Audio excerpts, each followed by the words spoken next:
30 نقطة. الهلال يبتعد في صدارة سلم الترتيب العام. كابتن عادل، شوط ثاني نجح الهلال بكسب هدفين. صحيح، كنا نتوقع انه ممكن نادي التعاون يكون اكثر جرأة، لكن واضح انه شاموسكا جاي تقريبا سيناريو التعادل، انه يحافظ على النقطة ويحاول انه ما يجازفش اكثر، رغم انه كان في امكانية. والهلال الشيء الواضح انه الهلال انه يلعب بثوب البطل، يلعب بهدوء، حتى لو حتى في طريقة التعامل او في ما شاهدناش تسرع، ما شاهدناش ضغط، وكان واضح حافظ على نفس طريقة اللعب، على نفس التنشيط الهجومي. ثم أنه خصوص اليوم جاسف نوعا ما، وقام بالتغييرات اللي ممكن أن يقوم بها، لأنه كان يأمل أنه يتحصل على 3 نقاط. والكرة دائما تنصف المدرب أو الفريق اللي يحاول ويجتهد. أنا شفنا أنه في تغيير دخول عبد الله الحمداني مكان ناصر الدوسري، تقريبا فرغ وسط الميدان. محمد كان الوحيد اسمه يلعب على وسط الميدان، وهذا اللي تقريبا ننقد فيه نوعا ما شاموسكا، اللي شاموسكا ما غيرش، ما حاولش انه يتقدم، ما حاولش انه يستغل الفراغ الكبير اللي كان في وسط الميدان. وبطبيعه الحال اكيد انه نادي الهلال بالخبره اللي عنده بالامكانيات اللي عنده، صحيح انه سجل على كرات ثابته، صحيح انه كان بامكانه انه يسجل اكثر، لكن دائما يبقى في بعض المرات شوفوا انه بعض الانديه عندها امكانيه ان تسجل، عندها امكانيه ان تحرج نوعا ما الهلال، لكن تقريبا اسم الهلال بين قوسين ممكن انه يخلي المدربين ما يجازفوش. في مباراه اليوم حسب اعتقادي الشخصي كان في مجال انه شاموسكا يجازف، لانه كان في امكانيه، لكن في الاخير نقول مبروك للهلال، حظ اوفر لنادي التعاون. اكيد في كل مباراه رغم غيابات الهلال ورغم نسق المباريات ورغم الارهاق شاهدنا بنفس المستوى. حسب اعتقادي الشخصي احسن لاعب حارس المرمى بونو ومحمد كانو اللي في وسط الميدان كانوا تقريبا من احسن اللاعبين في مباراه اليوم. هذا يعني انه رغبه الهلال كانت كبيره بان ينتصر، بان يبتعد بالصداره، بان يكسب نقاط، تفريغ المنتصف وترك فراغ كبير بدخول عبد الله الحمدان في الامام، ومن ثم سحب ناصر الدوسري. هذا كله لم يستغل شاموسكا بان يستغل كل هذه الفراغات، وبالتالي يهاجم الهلال. صحيح، تغيير جريء من خصوص لما اخرج ناصر الدوسري واشرك عبد الله الحمدان. هو عاد مالكم بجانب كنو، لكنها بصبغه اكثر هجوميه، بحكم ان مالكم عنده القدره اكثر على التمرير والزياده. لكن لما نتكلم عن التعاون انا اعتقد انه اجاد يعني بالافكار اللي دخل فيها شاموسكا. هو واضح انه دخل بحيث انه ما يعطي مساحات للهلال خصوصا على الاطراف، بتواجد ال5 لاعبين في العمق. اجاد في عمليه انه الكثافه في عمق الدفاع بتواجد عون السلولي، وليد الاحمد واندريه، بانه اي كره عرضيه تكون في صالحهم.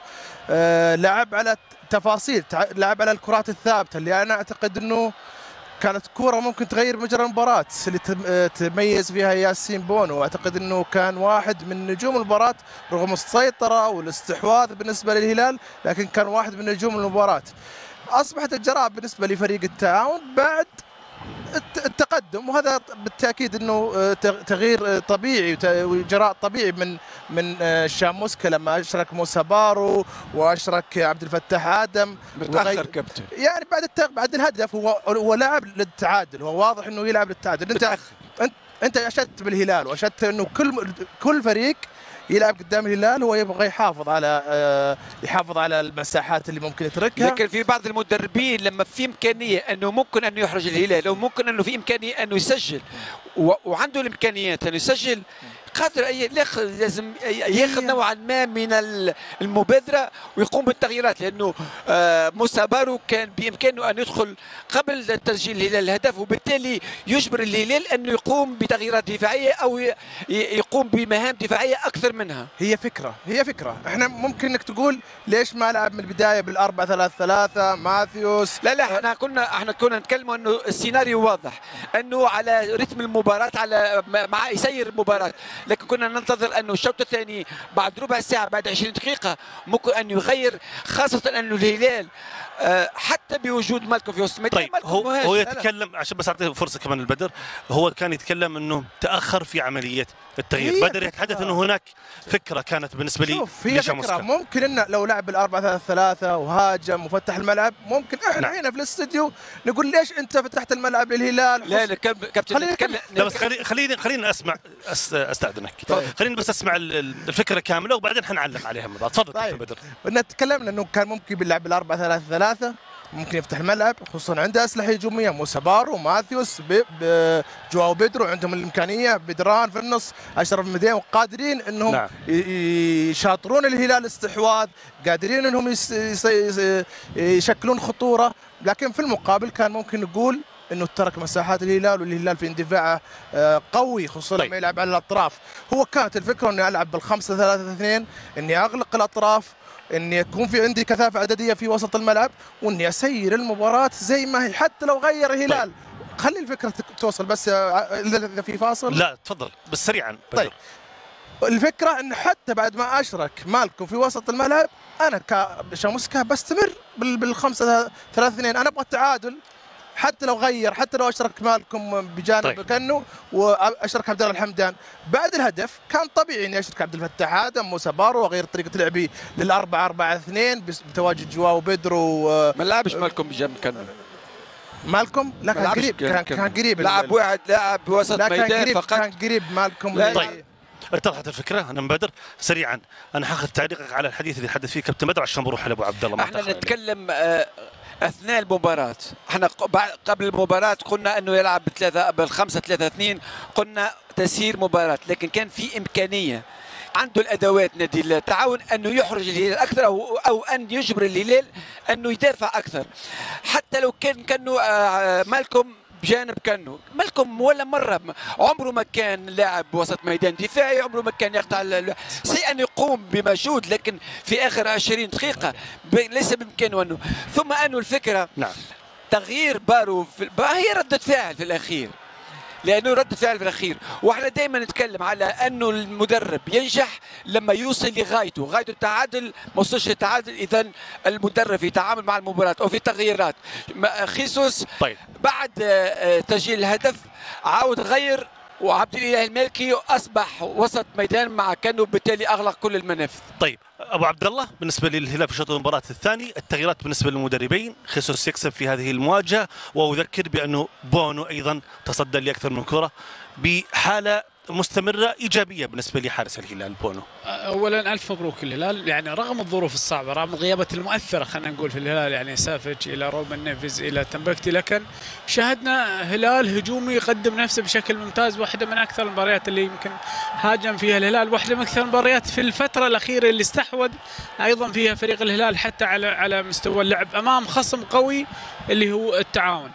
انا اعتقد النقطه الرئيسيه اللي مدرب التعاون في البدايه ما استغلها، وكان يشاهدها مثل ما يشاهدها اي مشاهد في المباراه، ان في مساحات كبيره في ظهر دفاع الهلال، ان التعاون لما يتحول المساحه هذه موجوده، لكن ما في احد يجيد اللعب ولا في واحد ثاني اللي يتحرك.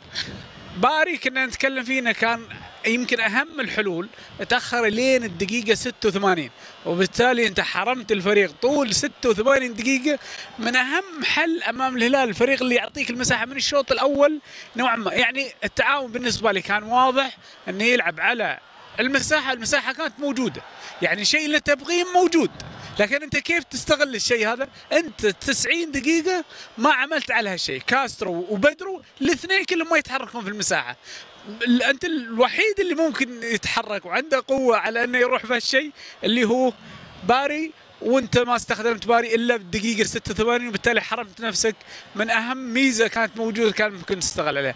الهلال سجل من ضربه ثابته نص الاهداف اللي سجلت على التعاون، مع الهدف هذا صار اكثر من نص من كرات ثابته. اذا مدرب الهلال ولاعب الهلال يعرفون ان في نقطه ضعف نوعا ما في فريق التعاون. جيسوس تدخلاته في المباراه كانت جيده، غامر هاجم كان يبغي الفوز، عكس شاموسكا اللي اعتقد انه ممكن يوصل للتعادل رغم انه كان في حل ممكن يوصل النتيجه افضل، كان حل سهل وحل موجود لكنه ما عمل عليه. وبالتالي المسج انا اعتقد طول الاسبوع كان واصل حتى لاذهان اللاعبين في الملعب ان ندافع، وحتى لما ناخذ الكره ما نهاجم بشكل جيد. ممكن اصابه عبد الملك العييري ايضا كانت مؤثره. تتكلم عن خط دفاع كان مميز، كان مغلق الاطراف. اصابه عبد الملك العييري اعتقد انها كانت ايضا من الظروف اللي واجهت شاموسكا مباراة اليوم. وكان خيسوس يقول لا يسعد باللذات الا كل مغامر، هو فتح اللعب واعتمد على وجود كم برغم انه فتح اللعب. عفوا تركي، ترى مره ثانيه 11 مباراه على التوالي الهلال يستقبل هدف واحد،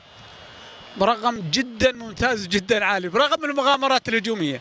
فريق منظم جدا محترم، فريق قوي دفاعيا وقوي هجوميا. تملك كل هذه الكتله الهجوميه، بلا شك انك تنتصر وتذهب بعيدا في الصداره. على كل حال اكيد بلا شك انه هو انتصار مستحق للهلال في هذه المواجهه.